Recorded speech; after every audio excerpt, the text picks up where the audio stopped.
and welcome to another episode of Laying Down the Lore 40K, a lore podcast in which we aim to separate our Necrons from our Night Lords, our Psychers from our Servitors, and our Orcs from our Old Ones, and generally ask, what's up with this 40K stuff?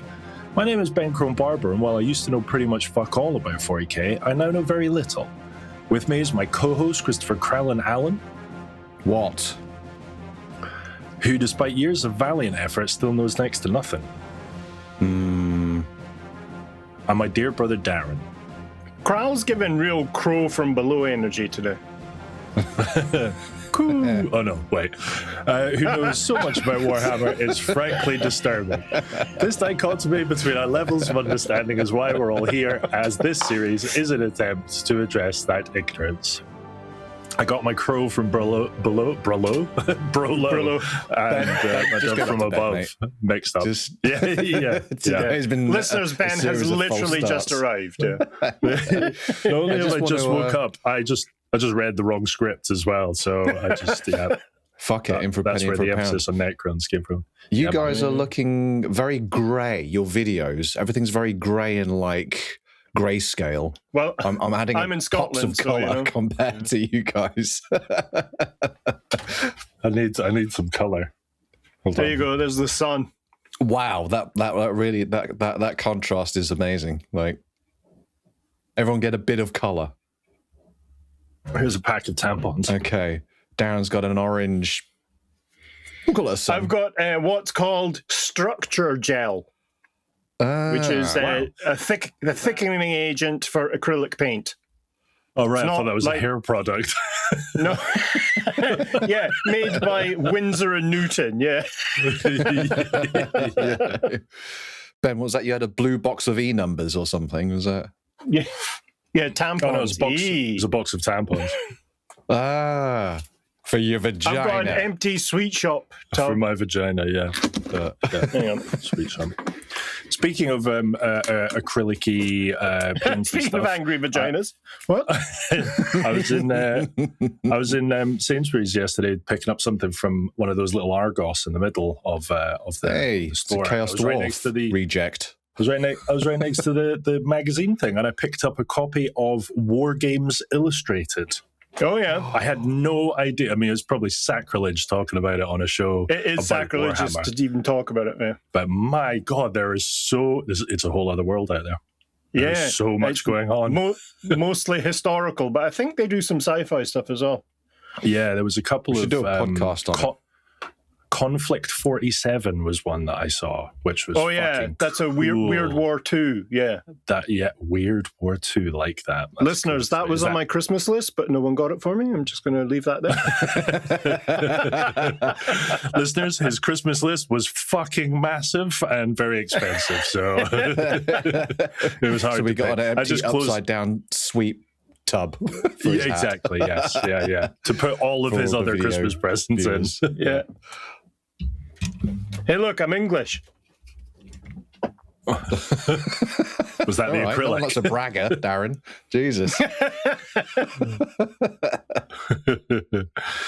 Right. Darren, that's staying on all episode, buddy.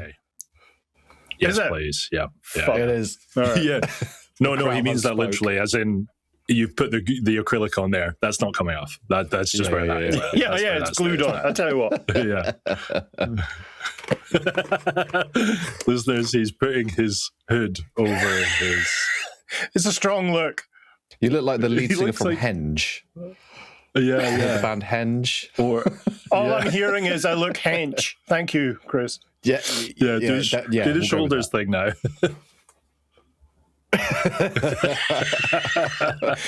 I look like Ace Ventura coming out of that rhino's arse. Except the rhino is a sweet box then. Right, Crowley, you know what time it is. Citizen of the Imperium, it's time for frontal lobotomy or bottle in front of me.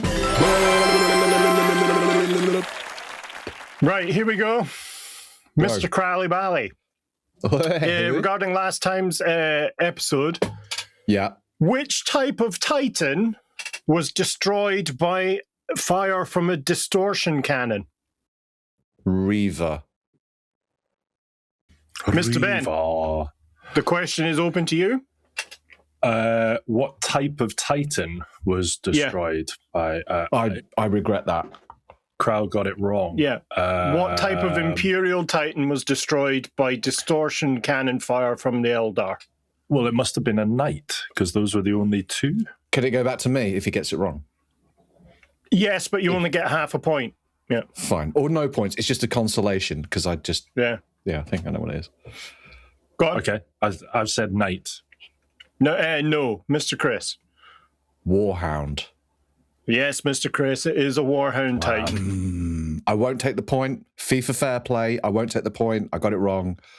But I did. You got the moral victory. You got the bragging rights, redemption Krell. point. Yeah, you got the bragging. Yeah. Also, Well Ben, done. I do apologise that no, you got it wrong. That felt very dismissive. I apologise. No, well, I mean, it was factually up, correct. Ben. As in, me getting it wrong was factually correct, so you were completely Yeah, but within your rights you're to only say just up. You need a bit of kid gloves, yeah? That's fine. It's the first thing Priya said to me when I woke up. It's like, morning. She's like, you're wrong. Get out. Go and do your recording. No, it's the afternoon used to. kick. Yeah. Yeah. No, it's not a good morning. You're wrong. Leave.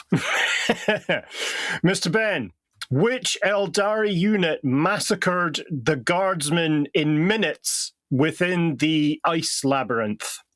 Warp spiders. Oh, he's only gone and done it. It's a one up for Benny Boy. Mr. Krell, how did the Eldar's comms network differ from the Imperial one? How did How the was Eldar communication? They use warlocks and psychic abilities. Wow. That was Darren, are you proud of us? That is very good. You're doing all right. I am proud of you. Yeah, you're doing it. You nailed it. Yeah. You even nailed the unit type, warlocks. Yeah, perfect.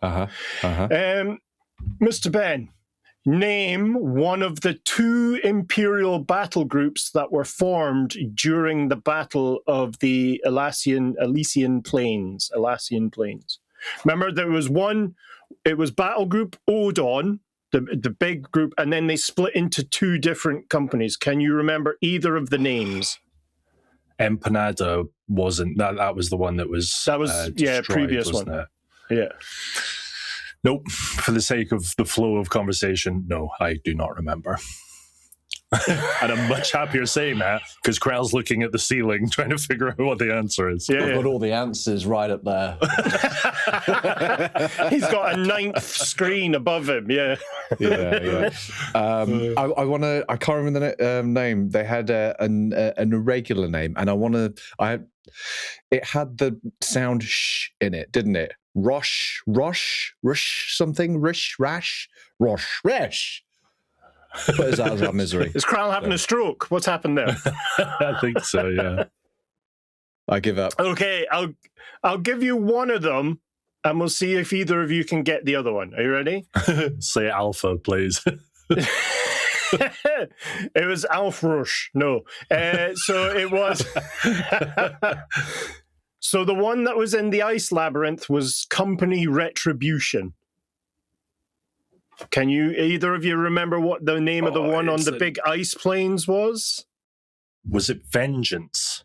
Oh, he's only gone and got it. I'm going to give you that one. No, I wouldn't have got that. I was thinking something completely different. So Ben takes this recap 2-1. But well done.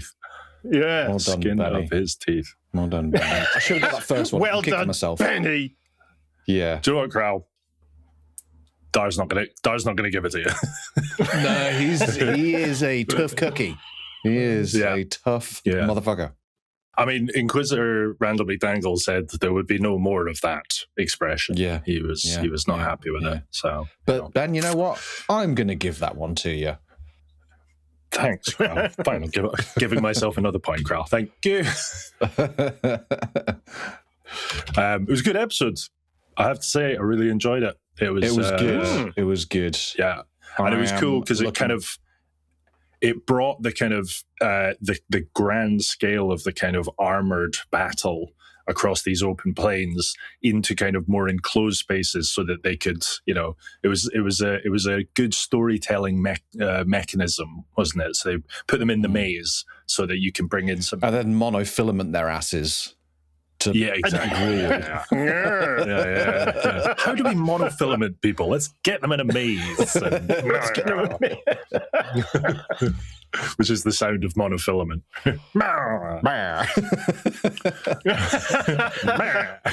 that's the actual noise. Yeah, exactly. I think this one was written by Alan Bly, who's like he passed away a few years ago. He was the best writer that GW had. And so he was able to weave those kinds of narratives. I mean, he basically wrote all the initial books for the Horus Heresy, the war game books, as the kind of lore master aspect of it. So he's really adept at sewing those kinds of stories together. That's very clever. It's a shame he passed away. I tell you what, of all of the stuff that we've covered so far, that's the part that grabs me the most, is the heresy stuff, because of the order in which the story was created. To create a backstory, essentially, I was about to give a really complicated version of that phrase, but I was about to say I was about to just tell you what the story was. Yeah. But like the fact that he was able to like create that as an explanation for why we have everything in 40K is so clever. Like it's genius. Actually, it kind of baffles me that people's minds work like that. Yeah. Well, I believe, I mean, if he were around, I suspect, and I mean, I never knew the guy, but I suspect he'd go, it's a team effort. Yeah. He'd be humble. He's always wouldn't he? Yeah, he's one of those really annoying, humble experts. Fuck that guy. Yeah. But then he'd go home to his wife and he'd just be like, yeah, it's all me, babe. So me, these guys, you're holding me back. You will not believe what happened at work today. I created a universe and some other fucker took credit for it. Yeah. Right. Speaking of people in universes and people stealing it, the war around Betalis III continued in the void.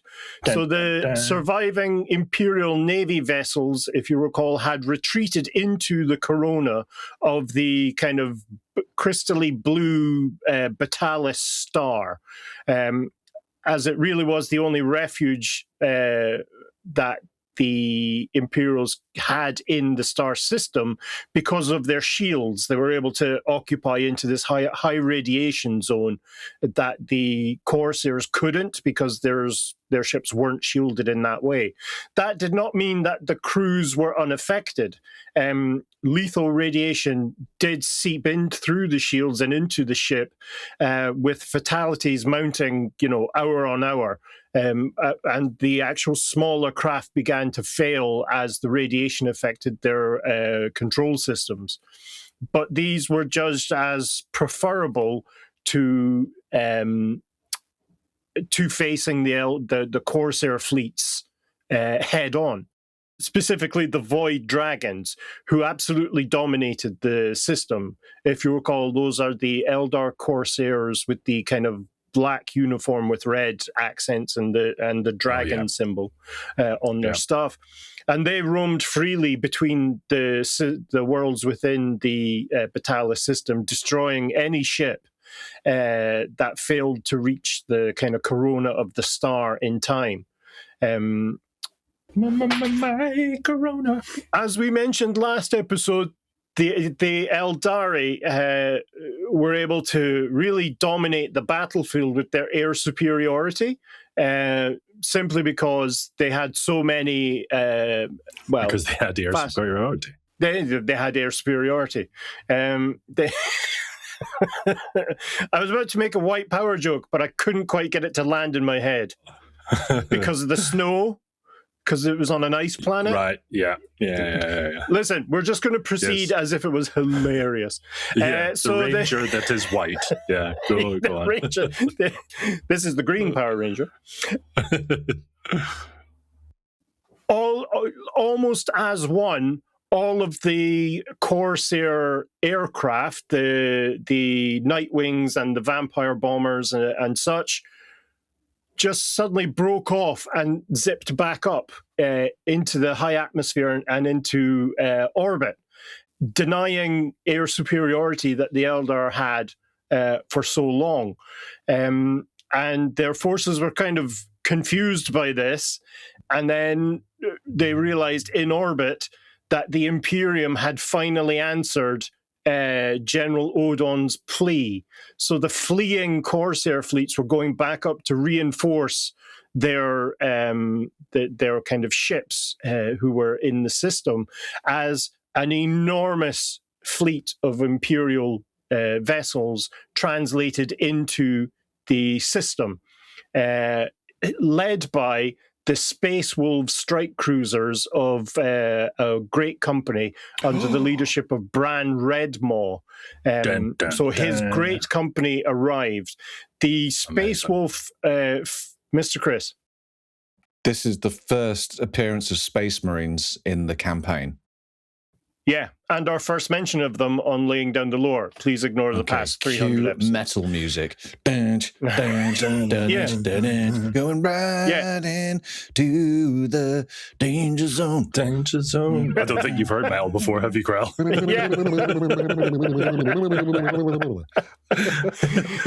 And they arrived into the Vox Hailers blasted out throughout the system. DISCO. So it's the ABBA Warriors translated into system. And listeners, yes, I know ABBA didn't do that song. Go fuck yourself. I just have a mental picture of all of the Terminators and Space Marines turning up on the battlefield, and they all kind of get into a rank, and then it's quiet, and then one of them just goes, "Danger zone." Yeah. A la Archer. A la Archer, yeah. So the Space Wolves just ploughed into the system, led assumably by Bran Redmaw himself, standing on the prow of his own strike cruiser with a guitar and his long locks flowing in the void. Yeah, nice.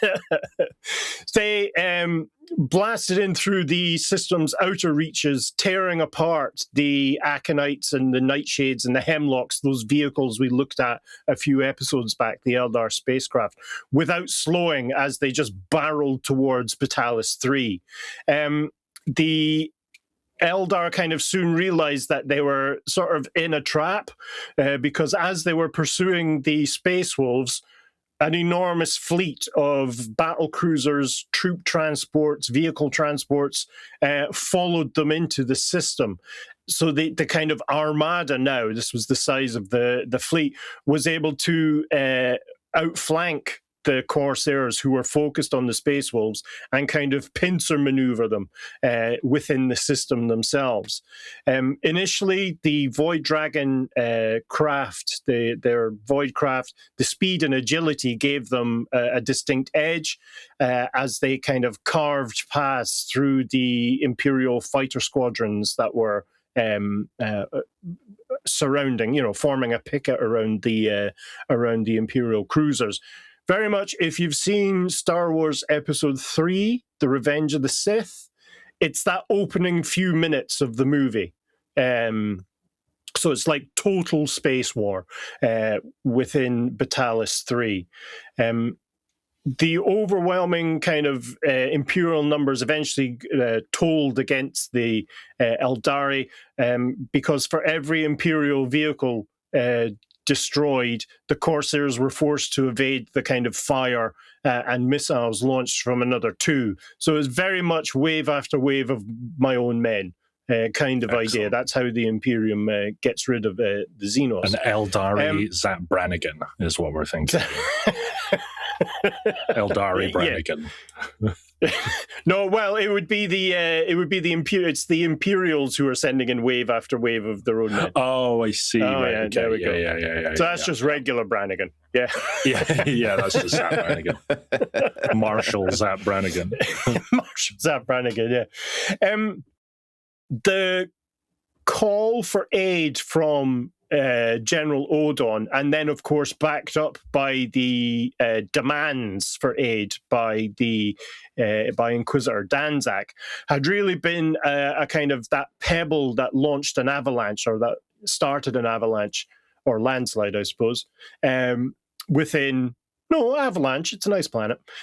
Within the Imperium, because the Administratum seized on the opportunity to not only come to the aid of a beleaguered Imperial settlement, but also use it as a chance to eradicate the Xenos kind of piratical influence that had been within the system for a couple of centuries, in fact.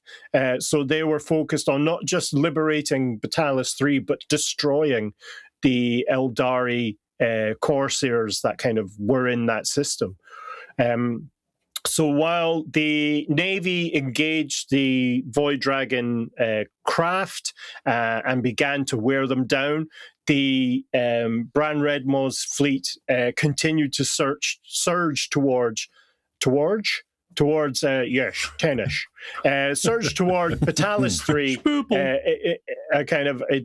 just absolutely, the fleet coming into the system looked like a vehicle re-entering Earth's atmosphere. It was just fire and heat and death in front of it as it was heading towards the planet.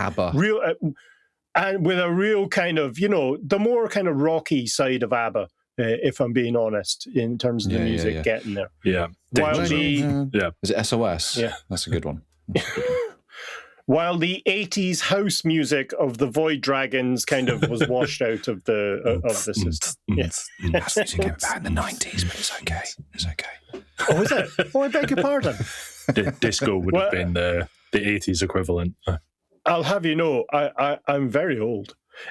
So you were more of a rock kind of guy when you were younger, weren't you? Oh yeah, very much so. Yeah. I was talking to someone recently.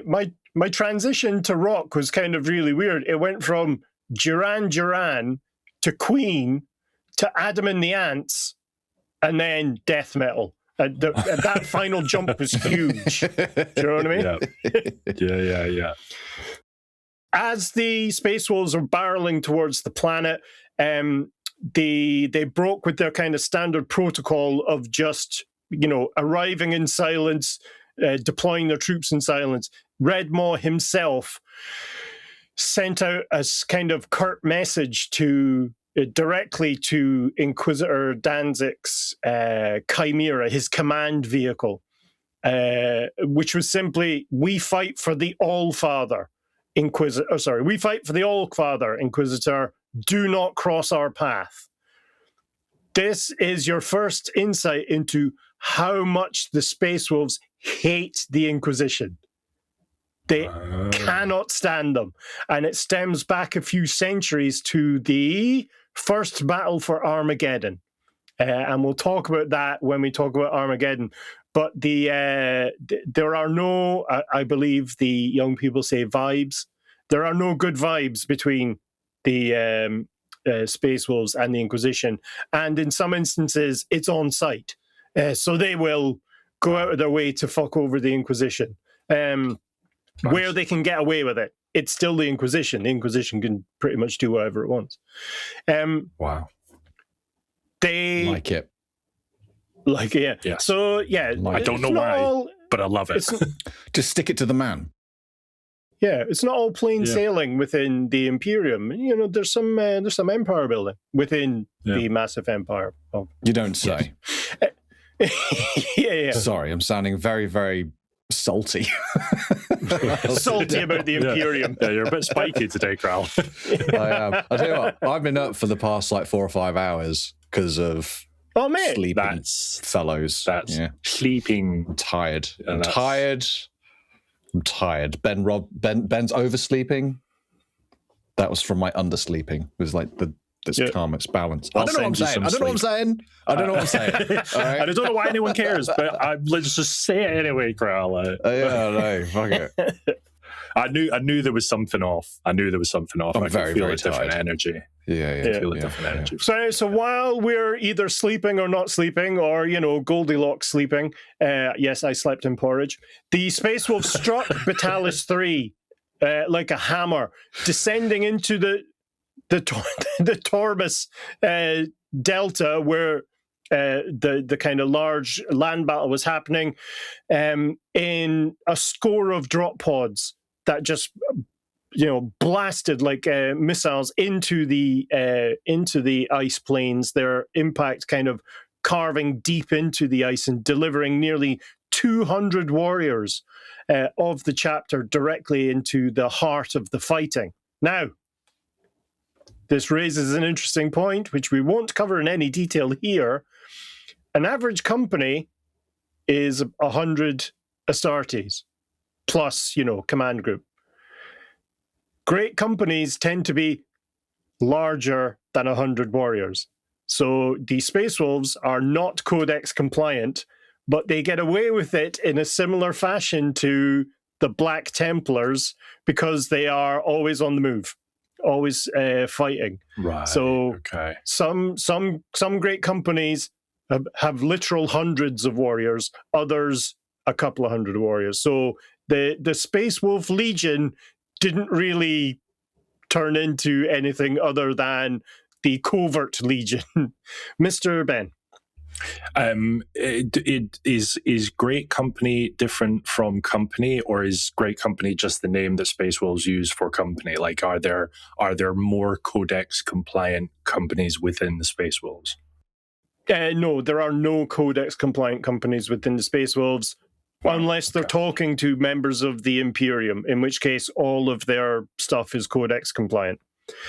Well, these guys, they're totally separate. They just happened to arrive together. That's all it was. Yeah. So a great company is organized. On paper, it's supposed to have 10 squads of Grey Hunters, which are their tactical marines, Blood Claws, which are their assault marines, and Long Fangs, which are their devastator marines. We're talking about firstborn type ones here. They then, because they don't have a first company as such, the Terminator veterans that you would associate with first companies, they have 20, up to 20 in each great company, plus a command group of the various bits. So it's a battle company plus. But it's not meant to be plus very much. But as we see from here, it's plus another company. So it's fairly significant.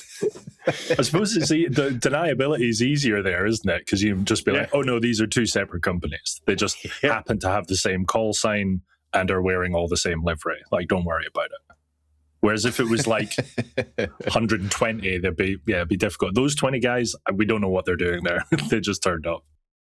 There is also a missing 13th company of the Space Wolves, which returned over the past returned since the 3rd edition, I think. And these are werewolf Space Marines. That's all I'm gonna put there, and we're gonna move on. So the Space Wolves poured from their open drop pods with their bolters absolutely blazing, charging headlong into the frozen labyrinth where Company Retribution was locked in a kind of in that desperate corridor battle, ice corridor battle with the forces of the corridor of craft world. With the webby corridors. Not to be confused with the webway corridors. That's something else.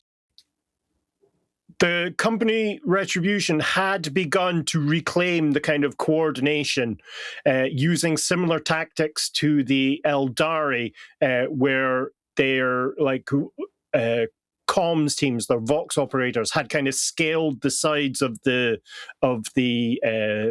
ice tunnels, or ice chasms, and then we're coordinating from above, calling in fire, re-establishing communications between the different scattered units of the force. And while the Rangers were still picking the kind of Vox operators off, inflicting quite severe casualties amongst them, enough Vox operators survived, allowing them to begin to become a more united force. If you'll recall last episodes, it was pockets of guardsmen moving through these things, getting wiped out by the various forces of the Aeldari. It was a bloodbath.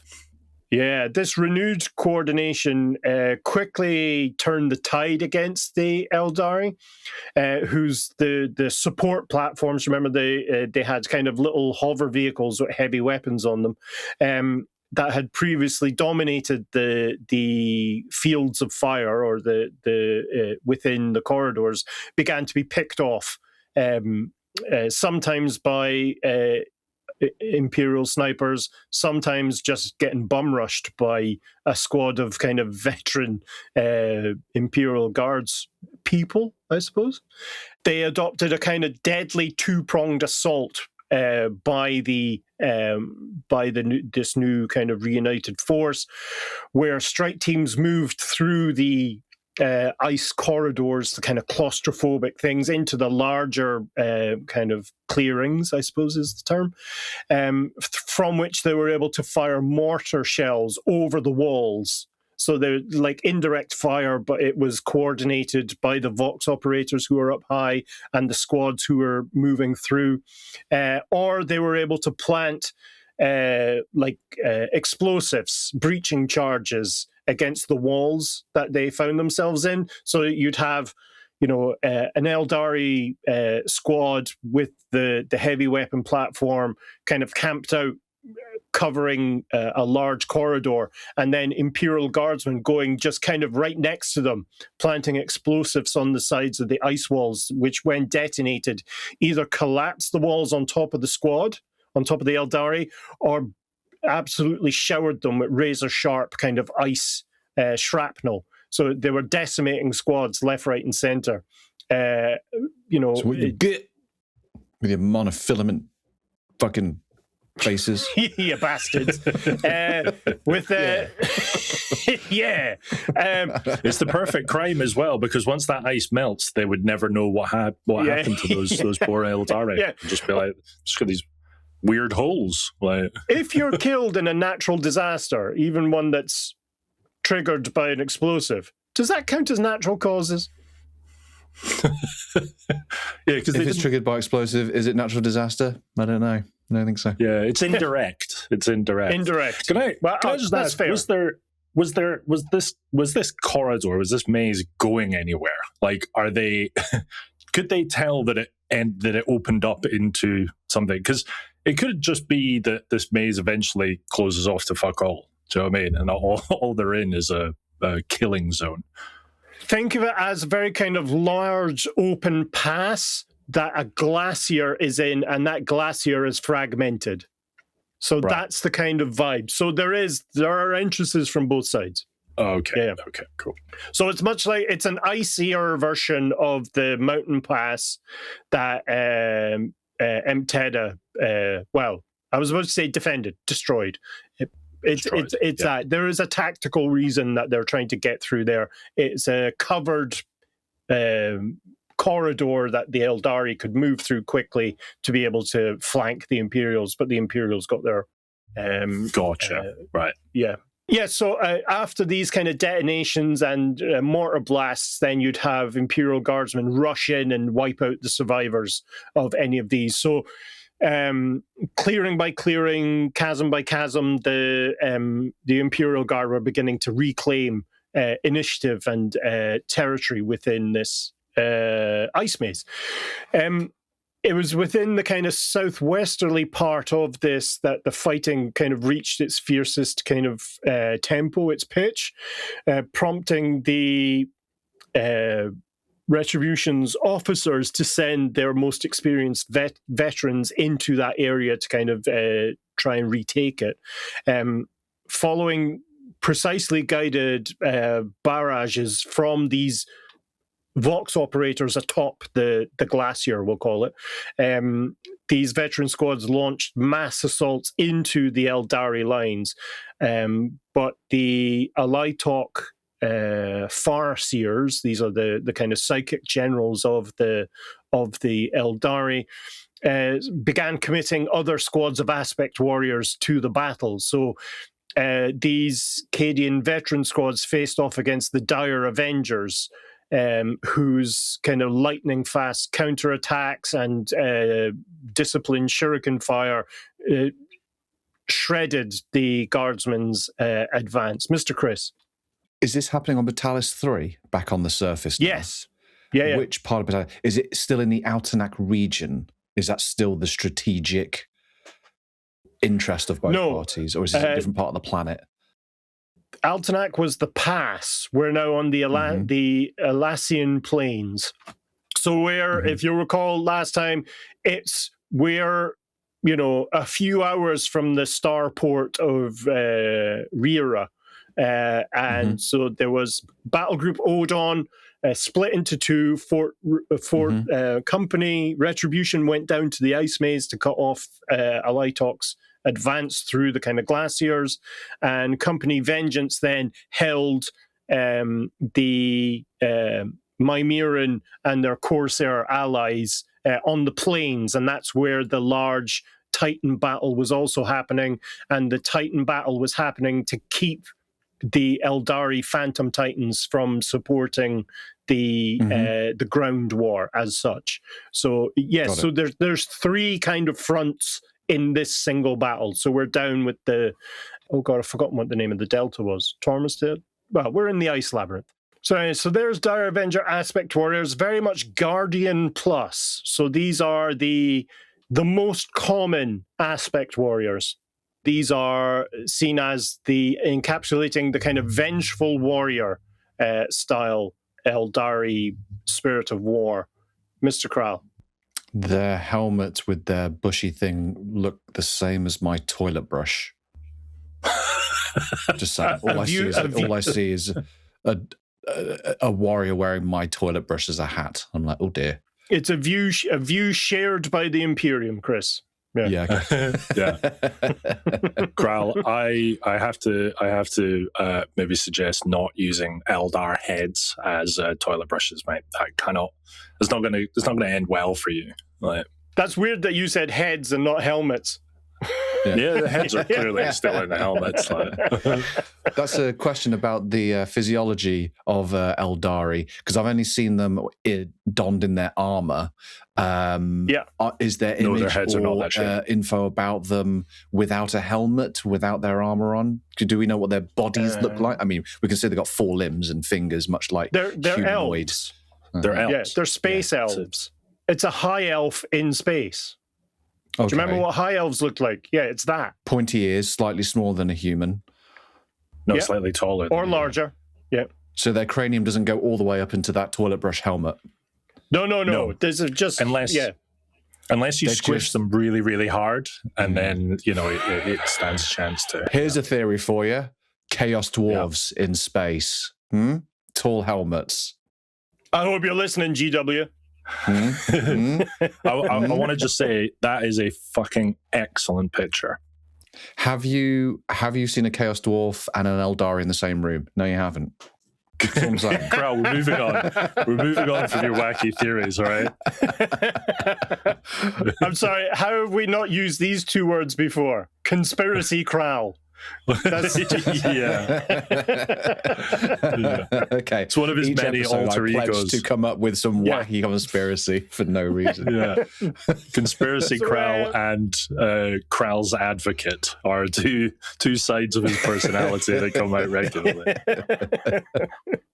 So while the veterans were being literally sliced and diced by the shuriken fire of the Dire Avengers, there was a sudden kind of roar and sounds of gunfire as the Space Wolves themselves entered into the fray within the ice corridors. The Space Wolves rampage through the canyon networks is really the only word you can use when angry space Vikings enter the chat. The Grey Hunter packs, again, we just mentioned previously, analogous to tactical squads or battle line squads, began stalking the maze and annihilating resistance with both kind of disciplined bolter fire and kind of combat blade, even as their armor was being peppered, I say, by shuriken rounds blasting through. Mr. Ben. If the Imperial Guard that are fighting in the maze are under the direct instruction of the Inquisition, how do the Space Wolves feel about them? They acknowledge that they are warriors of the Imperium under Imperial authority, but as the Space Wolves already communicated, they've no interest in having anything to do with anything with the Inquisition, unless it speaks to a broader tactical advantage where they're combating the Aeldari or Xenos. They want nothing to do with the Inquisition or its minions. Mr. Ben. Okay, so follow-up question then, scenario-based. How do they feel about Astra Militarum collateral damage? Like if there was a team or squad of Dire Avengers and they were kind of set upon, very much like you've put that you've shown in that image, they've set upon a couple of Imperial Guard who are fighting for their lives. Would they just pepper that area and just accept that those Guard would die, but it was worth doing because they'd wipe out the Aeldari squad? No, they would focus on destroying the Xenos. Right, okay. They would recognize them as friendlies. Well, they're servants of the Emperor, who the Space Wolves hold as the gene father of their gene father. So their granddad, Jimmy Space, the Emperor's name, if anyone didn't know that, they do not want to deny the fighting forces of the Imperium. They don't like some of the authority that commands those fighting forces. It's perhaps a semantic distinction, but it's one that's important to them. Yeah. Okay. Right. Okay. As these kind of grey-clad space warriors basically violenced their way through the canyons, their ceramite armor kind of scarred and gouged from shuriken fire, the Space Wolves emerged from one engagement only to press on to the next one. They did not stop. They were just this relentless kind of wave of grey Viking-based terror. Amongst the most audacious kind of actions that the Space Wolves carried out were those by the Swiftclaw packs. Swiftclaws are assault bikers, so it's Space Marine bikers. We've seen that when we covered Space Marines in some detail. But the Space Wolves kind of exploited their speed to real kind of thunder through the narrow passageways and clearings within or void areas within the glaciers, the labyrinth, sowing confusion and death amongst the Eldarian kind of hit and run tactics, heralded really only by the roaring of their engine and sudden kind of bolter fire that shredded the Eldar formations before then vanishing down side canyons and, circling round for another attack. Jumping over. Oh, yeah. It's real kind of Evel Knievel / Hell's Angels / Red Bull Extreme, yeah. Yeah, so it's just Red Bull. It comes in death. Red Bull sponsor Spaceballs. Yeah. Suddenly a biker went upside down and threw a hoop and then was, back down and gunning. And there was a camera team as well. It was weird. Yeah. Lots of GoPros. Lots of GoPros. Lots of GoPros. Yeah. Lots of social media managers. It was like, what are you guys doing here? They just have Red Bull livery across all of their armor. It's a good idea for a chapter. So the good-natured competition and camaraderie between Space Wolf packs began to be expressed over the Vox channels as these kind of wolf bikers, let's call them, began competing over the Vox channels, boasting of the number of kills they've had or how far behind enemy lines they had managed to get. I don't know why in my head they've all got like tough voices, like, "Oh, jolly good show, bully for you. I saw that one. Good one. Jonathan just got an absolute whopper."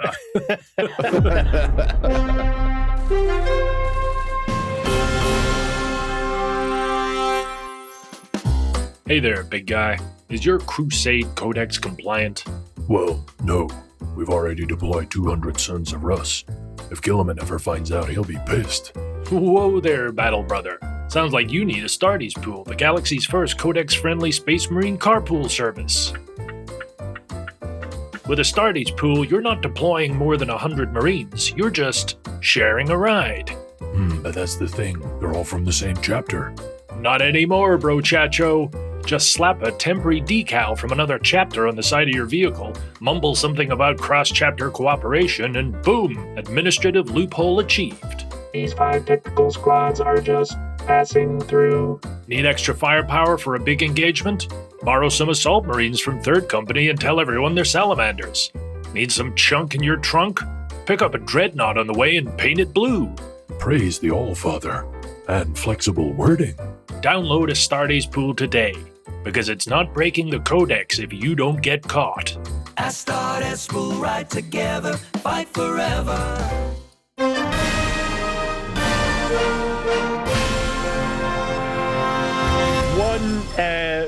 One Swiftclaw pack in particular got kind of paid dearly for this kind of bravado that they were expressing as they were pursuing Eldar War Walkers. Remember the Wasp War Walkers we looked at last episode? With the backwards legs. Exactly right. Backwards legs. Charged headlong into a kind of carefully prepared ambush where the War Walkers lured them into a wide gorge. That was the word I was looking for earlier, gorge, and then sped away, leaving the bikers exposed before these huge towering Wraithguard and Wraithseer units opened fire. The Wraithguard, let's another opportunity for an image, are mini Aeldari dreadnoughts. So these are warriors, Aeldari dead warriors, the spirits of them, in a wraithbone body, and they wield terrifying weapons. We'll deal primarily with the one in the foreground in that image. Yes, it's holding a wraith cannon, which is a miniature distortion cannon. So it fires. When it fires, it tears a hole in reality and exposes whatever's there to the raw warp, and then it closes that hole. So much like the fate of that Warhound Titan from the last episode when it got crumped. They opened up fire, obliterating one biker outright and hurling the Wolfguard pack leader from his mount. Though injured, the Wolfguard are veterans of the chapter who are sometimes fielded as squads of Terminators, sometimes they're used as squad leaders within the great company that they're attached to, and sometimes they can actually lead a Space Wolf force, a smaller Space Wolf force, not requiring, the captains or the Great Wolf's attention. Though injured, he was still conscious and immediately voxed for reinforcements, while knowing that his pack would have to hold alone against the advancing kind of constructs of Aeldari deathness. So these guys are about 9 feet tall in the lore, so they're significant, kind of robotized, not robots, but necromantic almost ghost warriors. Mr. Ben. Does the guy in the back have an axe? Yes, there are various different ways you can outkit a Wraithguard. They have their Wraith Cannon. They also have something called a D-Scythe, which is like a warp flamethrower. It's pretty badass. And then they can appear either equipped with axes and the kind of shimmer shield, which is on his left arm, or twin power blades. Twin power swords. Follow-up question: how do you kill one? Like, if you shoot it through the head, does that stop it, or is it? You have to you have to destroy a significant portion of the body to be able to get to the waystone that holds the spirit of the operator. Sometimes that's in the head, sometimes that's in the chest, perhaps sometimes it's in the shin. I don't know. Make up your own mind. Yeah. Wow, that happened fast. Well, I mean, it's the bit that's right at the back, isn't it? So, it would be protected by all that armour. So it's where I'd put it. Just put it up the anus. It's where I put my most important identity-defining things. Yeah, exactly. It's where that's your solution to everything. Yeah. Just put it up Krell's bum. No one will look for it there. Yeah. Or maybe everyone would look for it there. He's a very attractive man. It's true. The Swift Claws counterattacked. Objectified. Yeah, you're welcome. So the Swift Shut up, Claws. Shut up, you sexy bastard. The Swift Claws that remain began pouring bolter fire onto the Wraithguard, who advanced without fear, obviously, because they are ghosts. They're spirit stones holding the souls of long dead Eldar. To the theme tune of ABBA. Waterloo. Waterloo. Jinx! Whoa, whoa. And every time they get to that bit, all Wraithguard, no matter what they're doing, go, whoa, whoa, whoa. The whole battlefield. Yeah, the whole battlefield. Both sides. Hey! And then they get back to it. That's how good their communication is. Everyone did it in sync. Yeah. Or if they do Neil Diamond, Sweet Caroline, when it goes, Sweet Caroline, everybody! Ba, ba, ba. And the Imperium join in as well. So good. So good. Sorry, Jesus Gary. Christ, will you let me get on with this? So another round of fire from the Wraithguard, another Swiftclaw fell in battle, even as the pack leader, who's trapped beneath his bike, ordered the warriors to focus fire on the Wraith Seer, who was in command of this Wraithguard squad. Now, Wraith Seer, yet another image here. So a Wraith Seer is an Aeldari dreadnought that, instead of a normal kind of Eldar warrior, has the soul of an Eldar warlock. So it's a psychic warrior dreadnought. Cool. Looks Tau. Yeah, not unlike the librarian dreadnoughts of the Blood Angels chapter, but that's another story unrelated to this. So once now a kind of, as I say, a warlock, the spectral commander, the Wraithseer, directed the constructs really with kind of cold, calculating purpose. And it's the destruction of this Wraithseer offered the Space Wolf pack the best hope for survival.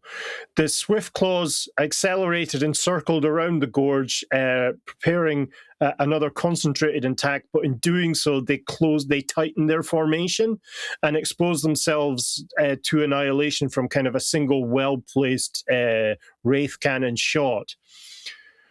As the Wraithguard lifted their Wraith cannons and took aim, there was a sudden shout of Leroy Kralkins, and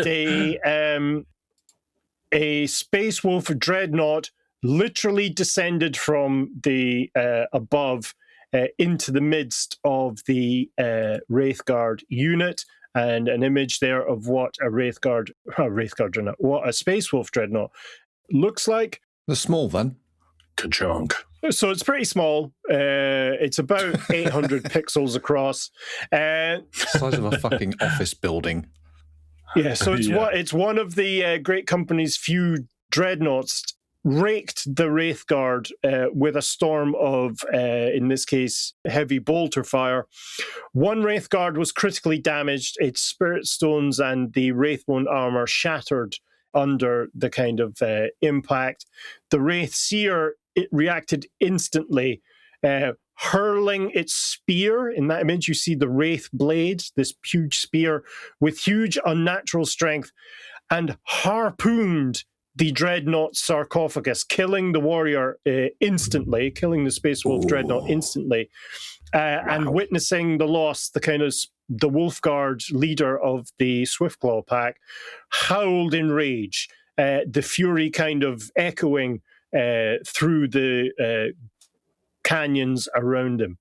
While that was happening, while the roar of the Wolfguard still echoed around the canyon, the Eldar strike force that had was closely monitored from Port Rira, as over 200. We kind of move now further to the around Port Rira.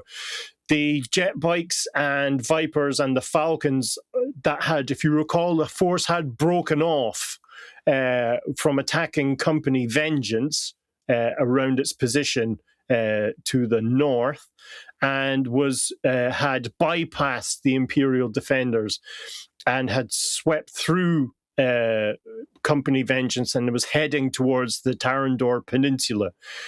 Instead of turning north to attack Port Riara, which was what the assumption was by the Imperium, the force of this kind of hover jet bike force pressed far past them into the east, heading for the complex of Aresta IV, which was home to more than 900 workers and their families who operated this kind of mining complex, this mining facility. Air raid sirens wailed across the hab blocks of the shanty town around the kind of mine entrance, while the workers' militia kind of rushed to the main bunker, kind of sighted heavy weapons. So they had defensible emplacements around the mine entrance. And those bunkers really formed the backbone of the complex's defenses. Now, another cheeky image here of what Imperial defenses look like. So they did have some vehicles, but mostly it was bunkers and emplacements and heavy weapon sites. Cool. That is one massive cannon on the top of that Lehman Russ. Is this another image from the MYMEARA campaign specifically? Yes. Yeah. Right. Cool. Looks festive, doesn't it? It looks festive, yeah. What you don't see really there is the Christmas lights that normally are on. But because obviously it's January, they don't have them there conserving anymore. Power. Conserving Christmas power. These kind of militia forces were reinforced by remnants of the battle group Odon, including support personnel, but it was also the first staging point to which wounded Imperial guardsmen could be evacuated from the Battle of the Plains to be triaged then. But anyone who could physically wield a lasgun, regardless of their injury or their rank, had to, because the Eldar assault struck with devastating speed. The jet bikes and Vipers diving from the skies in a kind of, preceded by a storm of shuriken discs and star cannon fire. Listeners, star cannons are effectively the same as plasma cannons. The effect, anyway, from the Eldari arsenal. The Imperial heavy weapons responded from their bunkers and from the elevated positions, pounding the air as Eldar snipers who had moved into the surrounding hills open-fired, coordinating an attempt to eliminate the forces defending Aresta IV as a threat. The Eldar commanders had, however, underestimated the defenses, because on the orders of Danzig, squads of Elysian drop troopers were already concealed within the hills. And so within their, nearly invisible within their kind of camouflage gear, the Elysians ambushed the Guardian squads, slowing the Eldari advance, but unable to halt it entirely. We just have a quick look at the Elysians. So in those images there, you see the guy in green and kind of khaki. That's an Elysian drop trooper. That's in their kind of regular uniform. They do have winterized uniforms. And they are supported not just as kind of drop troops. So these are the guys that have the grav-shoot jetpacks. So these are the paratroopers of the Imperium. In the image above it, you see that they also have beach buggy-like vehicles that can be dropped down to provide either in the foreground, you see one with a twin-linked las cannon. In the other image there, it's got a multi-laser, like a Gatling gun laser. And these are deployed by, what the fuck are these called? I think these are Sky Talon? Sky Talon. He said confidently.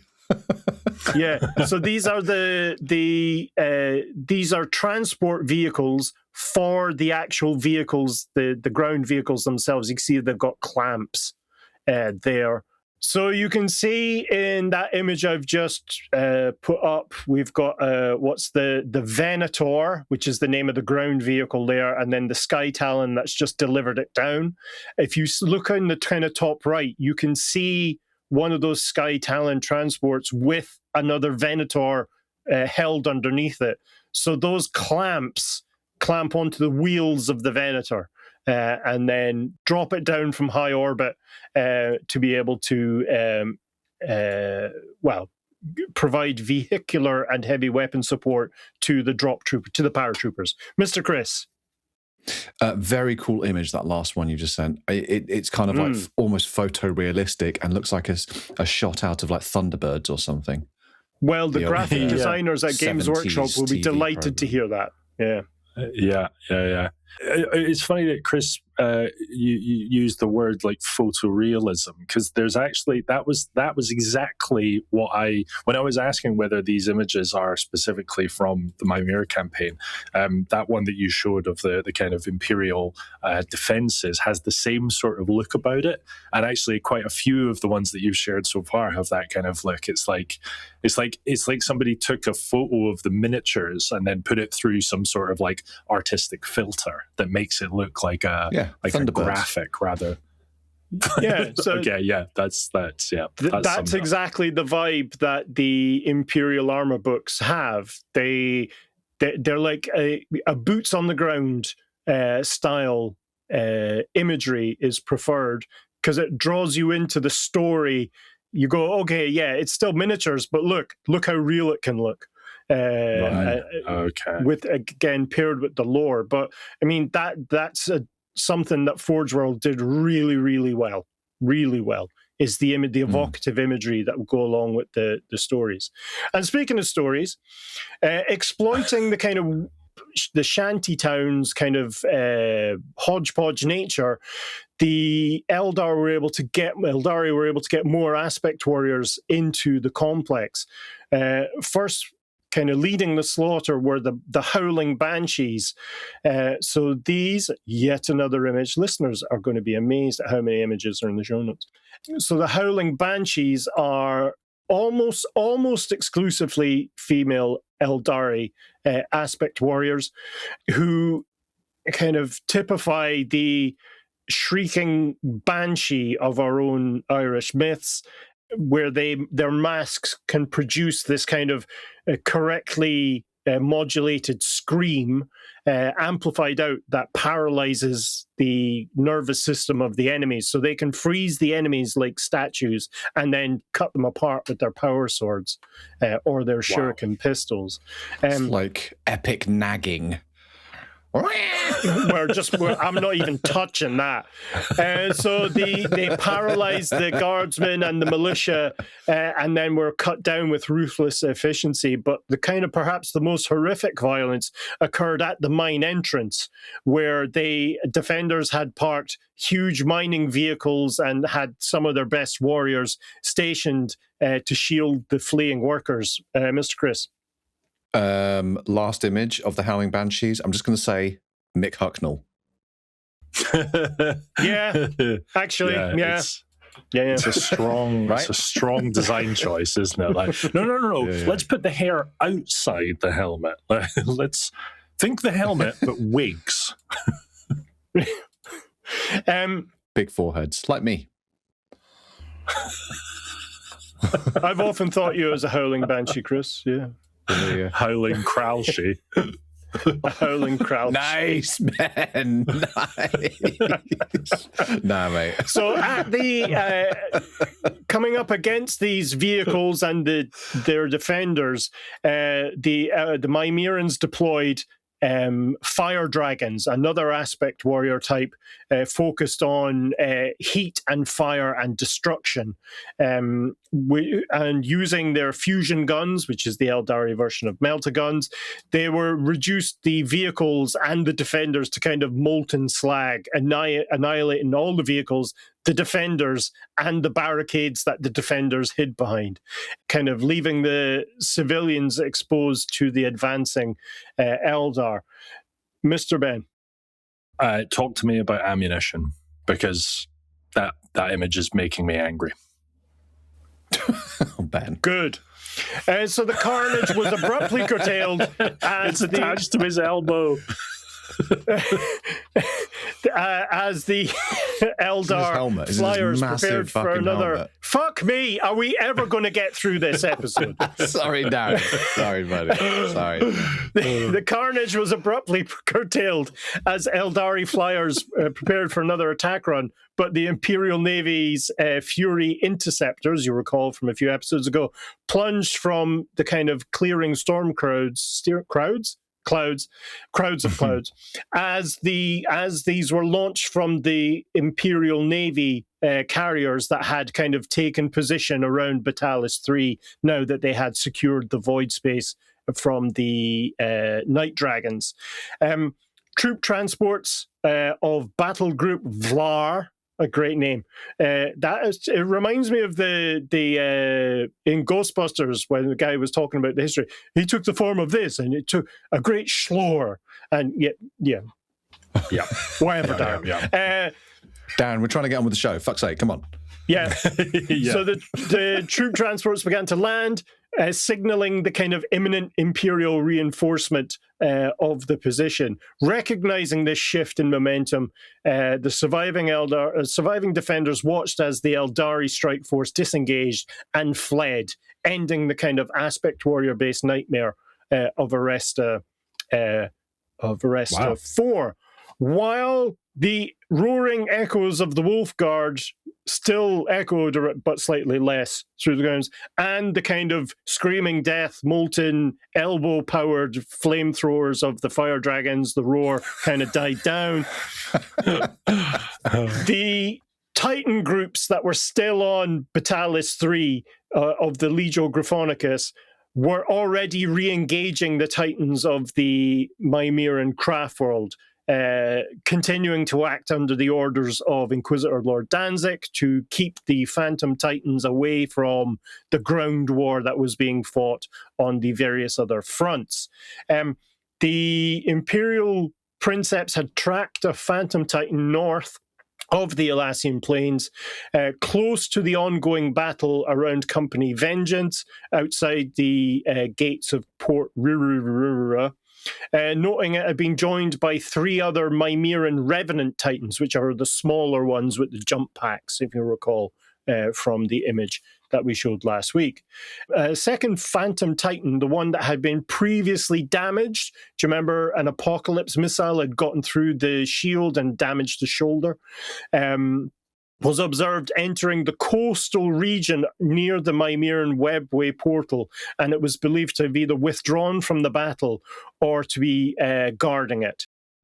Recognizing the catastrophic threat posed by the remaining Aeldari Titans, the princeps and leaders of the Titans immediately ordered engagement before they could influence the battle on the plains. Though outnumbered 2-1, the Imperial Princeps knew that the enemy possessed superior speed and weaponry, placing the Legio Gryphonicus Titans at a severe disadvantage as the battle was joined once more. The Titan group split again into their original formations, although one of them was now one Warhound down. So we had, I can't remember the names of the maniples, but one was 1 Reaver Titan and a Warhound Titan. The other one was 3 Reaver Titans and 2 Warhound Titans. But they began to initiate attacks. So they weakened, I think it's Nova, Demi-Maniple Nova, the one that had the Warhound Titan destroyed, began to, march in, unleash its kind of barrage of weapons, and then flee back into the ice storms that had begun being kicked up around that region of the coast.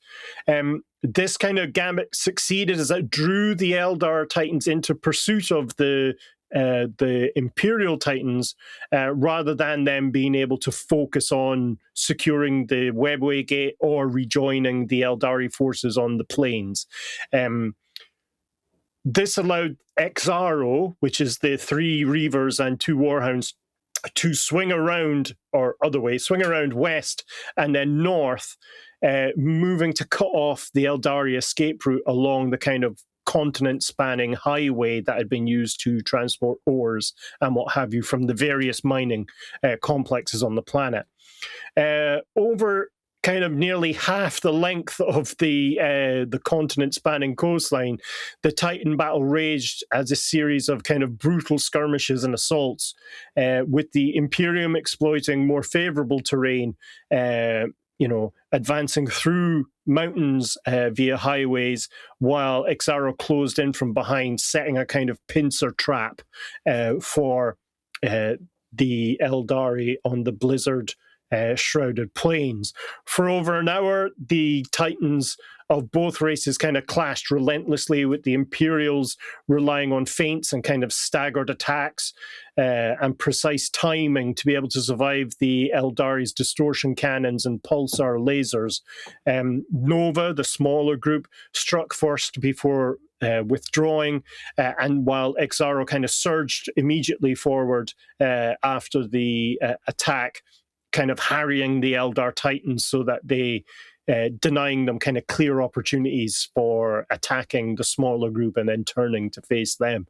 The Aeldari suffered their first major loss when a Revenant Titan, one of the smaller ones, attempted to outflank the larger Imperial Titan battle group, concentrated fire from all 5 of the Titans in that group, overwhelmed the kind of hollow fields, crippled its legs, leaving it like just a statue on the ice plains. The crew most likely either slain or mortally wounded.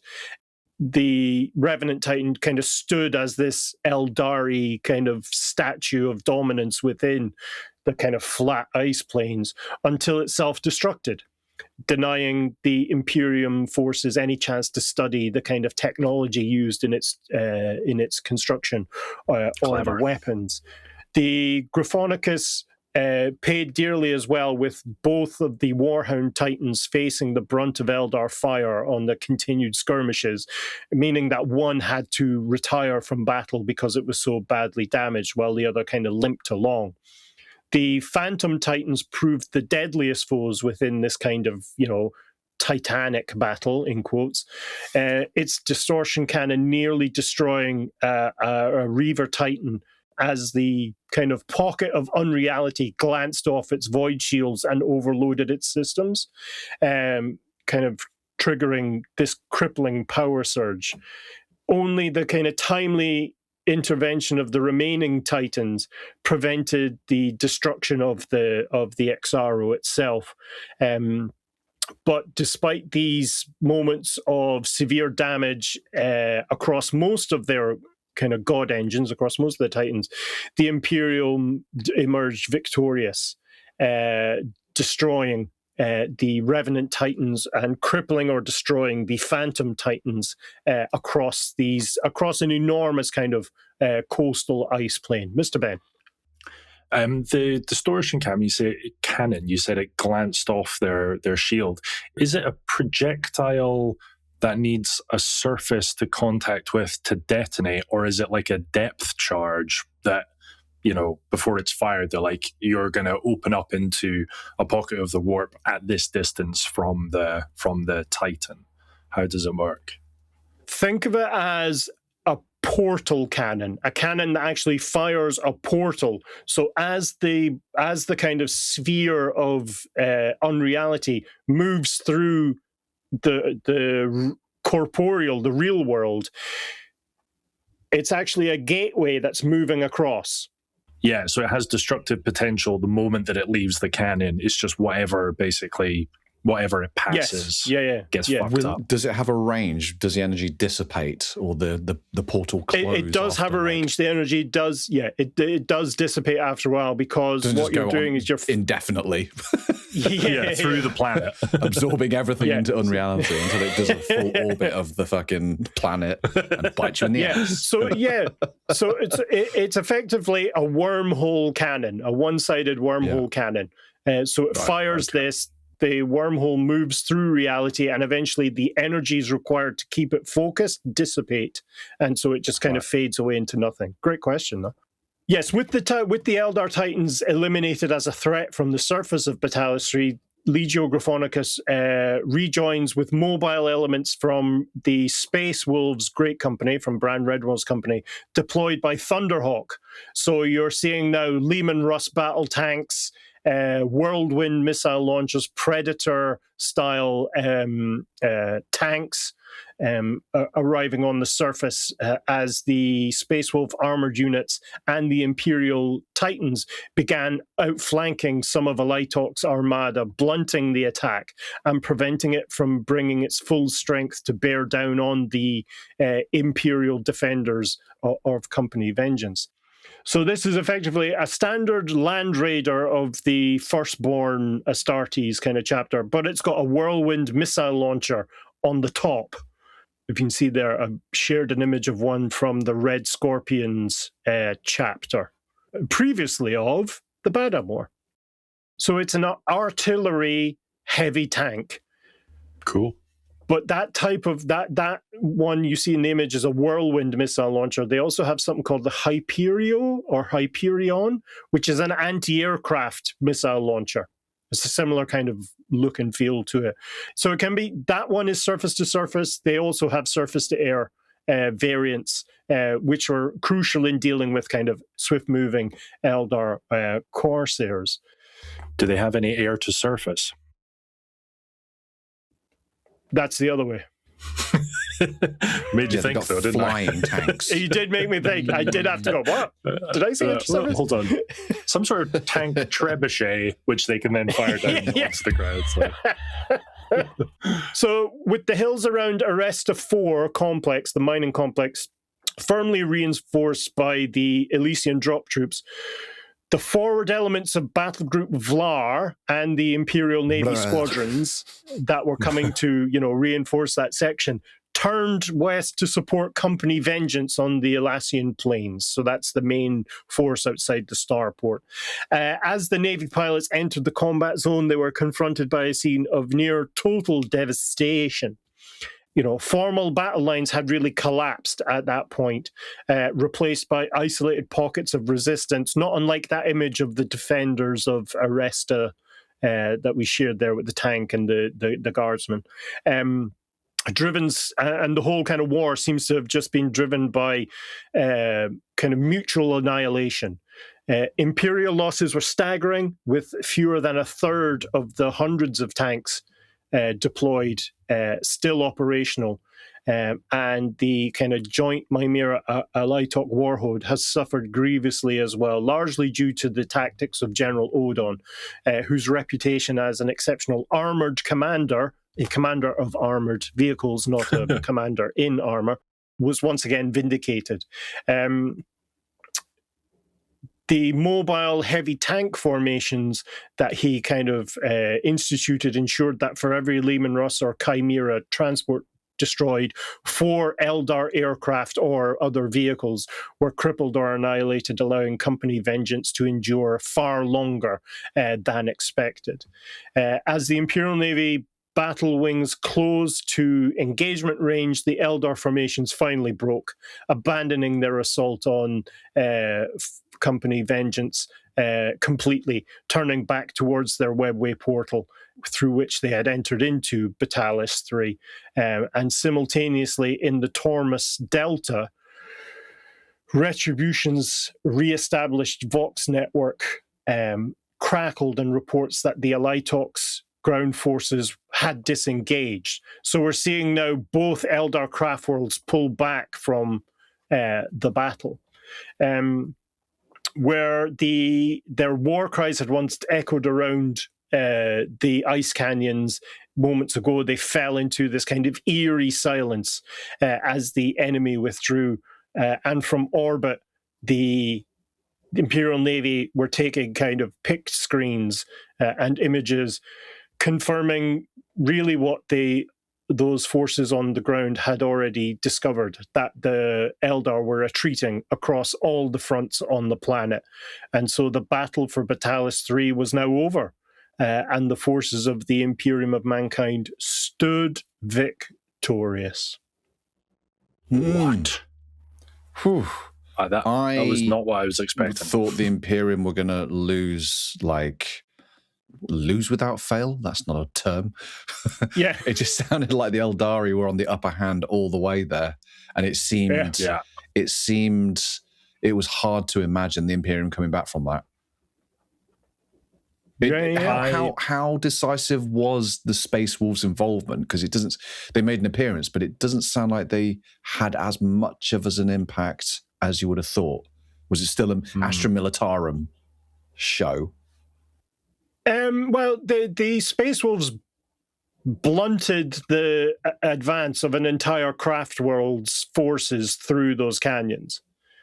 And with the destruction of their Phantom Titans by the Imperial Titans, Company Vengeance, which was now being reinforced from the forces of Aresta IV, or that had come to support Aresta IV, the battle really had been lost, in quotes. I think if the Space Wolves weren't there, the forces of Elitok would have come through that canyon system and have absolutely blasted the Imperium, from that flank. But it was more, I think it's more the volume of humans that turned up in response. Wave after wave. Yeah. Wave after wave of their own Vlar. I feel like this is a red herring.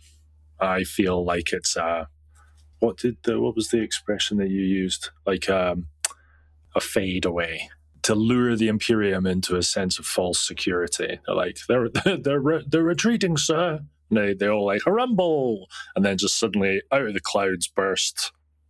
I guess we'll find out. A third battle host from nowhere. Yeah, exactly. Yeah.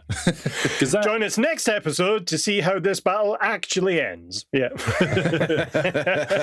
Tune in next episode for the truth. Yeah. The battle's really expanded, hasn't it? It's kind of it was kind of one front last episode, and then it expanded towards the end into that second in the maze, in the ice maze. But I mean, was there a third and a fourth front described? Well, there was the plains battle with all the Titans. Then we just heard about the aerial assaults when the Space Marines came in with their fucking rockin' chucking music. Yeah. And so that was then in the maze. Then you've got this battle in space, and then you've got and then I think we went back to where you had that image of the tank and the Imperium behind the kind of defenses. That was back on the plains. I think this is all happening at the same time. We had 5 different things happening at the same time. So we had the Space Wolves reinforcing and leading the assault for in the ice canyons. We had the continued battle of Company Vengeance on the plains outside the starport. We had the Titan battle down the coast of, as described, an entire continent. We then had the Aresta IV kind of assault against the mining facility, and then we started with the arrival of the Imperial forces and the new Void War above in the system. So wow, that got out of hand fast. They got real out of hand. One of them had a trident. Don't know what happened. Yeah. What a clusterfuck. It sounds like the Space Wolves were quite at home on the ice world of Batalis as well. Oh yeah. It's just like that'd be like a vacation for them, a busman's holiday, I suppose, is for warriors. Yeah. So we still have no idea why the Aeldari are there, do we? Or do we? We've still got at least one other episode to go, so I'm very excited. I can see there's a slight smirk on the corner of Darren's face, and I suspect that there's some storytelling, jiggery pokery. There's a bombshell. No, it's just I'm kind of sitting oddly on my scrotum. Yeah. Oh, you should adjust that. It's a grimace, not a smile. Does anyone confuse Aeldari armor design to Tau armor design? No, but that's quite a really good question, which we should probably talk about in another episode. Okay, cool. Yeah. Well done, Crowley. Fine. Well done. Fine. All right. Cool. I am wrapping up.